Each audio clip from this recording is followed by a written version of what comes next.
warahmatullahi wabarakatuh. Waalaikumsalam warahmatullahi wabarakatuh, Bu Guru. Apa kabarnya hari ini? Baik, Bu Guru. Apakah kalian sudah siap untuk belajar? Siap. Baik, sebelum kita belajar, alangkah baiknya kita berdoa terlebih dahulu. Berdoa menurut agama dan kepercayaan masing-masing dimulai. Berdoa selesai. Baik, hari ini Ibu akan menjelaskan bagian-bagian telinga dan fungsinya. Sebelum kita belajar, Ibu mau mengecek semangat kalian terlebih dahulu nih.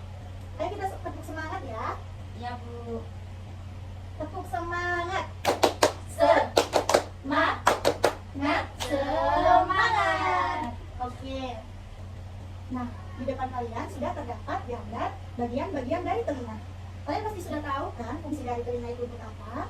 Fungsi dari telinga itu untuk Mendengar. Oke, pintar. Nah, di sini bagian-bagian telinga terdiri dari 3 bagian inti. Yang pertama yaitu telinga bagian luar yang terdiri dari daun telinga yang dinyatakan dengan nomor 1, saluran telinga yang dinyatakan dengan nomor 2.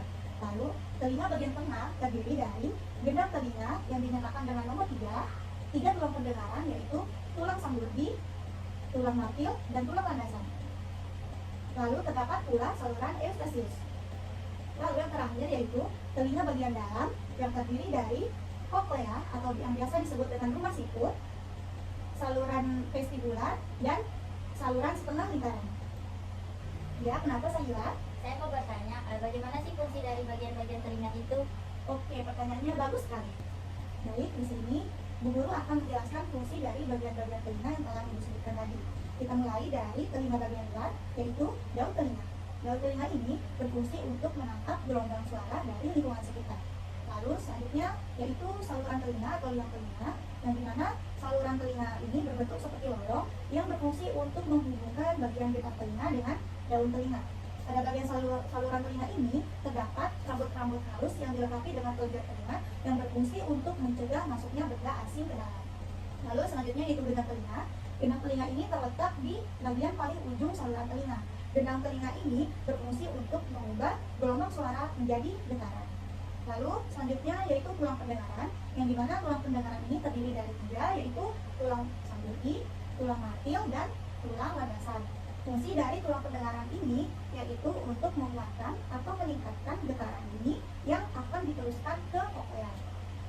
Lalu terdapat saluran eustasius, yang dimana saluran eustasius ini berfungsi untuk menjaga tekanan udara pada kedua sisi gendang telinga agar tetap seimbang. Lalu terdapat pula koklea, yang dimana koklea ini berbentuk seperti siput dan berfungsi untuk mengubah getaran menjadi sinyal listrik. Di dalam koklea ini terdapat sel rambut halus yang mengubah getaran menjadi impuls listrik. Lalu selanjutnya yaitu saluran setengah lingkaran. Saluran setengah lingkaran ini berfungsi untuk membantu menjaga keseimbangan tubuh. Lalu yang terakhir yaitu terdapat saluran vestibular, yang dimana saluran vestibular ini berfungsi untuk merasakan gerakan kepala dan mengirimkan informasi tersebut ke otak. Informasi ini memberikan informasi tentang posisi dan orientasi tubuh dalam lingkungan sekitar. Oke, apakah kalian sudah paham mengenai fungsi-fungsi dari bagian telinga? Paham, Bu. Di sini ada yang mau bertanya lagi? Oke, udah. Pertanyaannya? Ibu, bagaimana sih cara suara masuk ke telinga kita? Oh, maksudnya bagaimana proses pendengaran itu terjadi ya? Proses pendengaran ini dimulai dengan gelombang bunyi ditangkap oleh telinga bagian luar yaitu daun telinga dan bergerak menuju ke saluran sempit yang disebut dengan saluran telinga.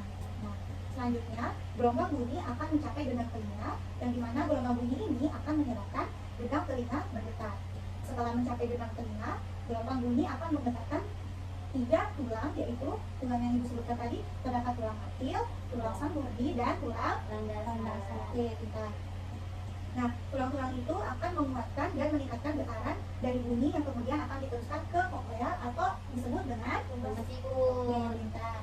Nah, koklea ini berukuran seperti sebesar kacang tanah, yang dimana koklea ini berisi cairan dan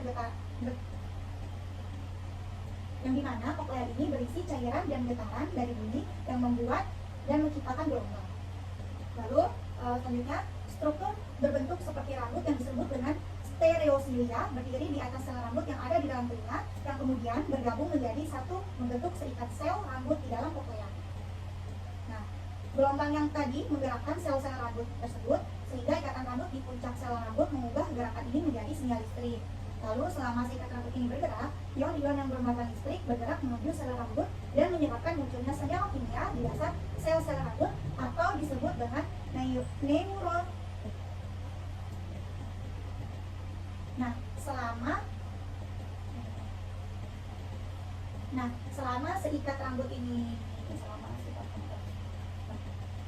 Nah, selama seikat rambut ini bergerak, ion-ion bermuatan listrik bergerak menuju sel rambut dan menyebabkan munculnya senyawa kimia di dasar sel-sel rambut atau biasa disebut dengan neurotransmitters. Lalu, senyawa kimia tersebut atau neurotransmitters ini mengikat sel saraf auditoris dan menghasilkan sinyal listrik. Sinyal tersebut bergerak sepanjang sel saraf auditoris. Sinyal tersebut bergerak sepanjang sel saraf auditoris menuju ke batang otak.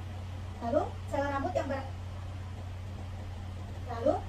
yang berbeda akan merespon frekuensi bunyi yang berbeda pula. Sel-sel rambut di bagian bawah koklea mendeteksi bunyi dengan nada yang lebih tinggi. Selanjutnya, sel saraf auditoris membawa sinyal listrik ke batang otak. Lalu otak akan menafsirkan pesan sebagai bunyi yang bisa kita mengerti dan nikmati. Bagaimana? Apakah kalian sudah paham? Paham. Baik, sekian materi yang dapat kita pelajari pada hari ini. Sebelum kita menutup pembelajaran, marilah kita berdoa terlebih dahulu. Berdoa menurut agama dan kepercayaan masing-masing. Dimulai. Berdoa selesai.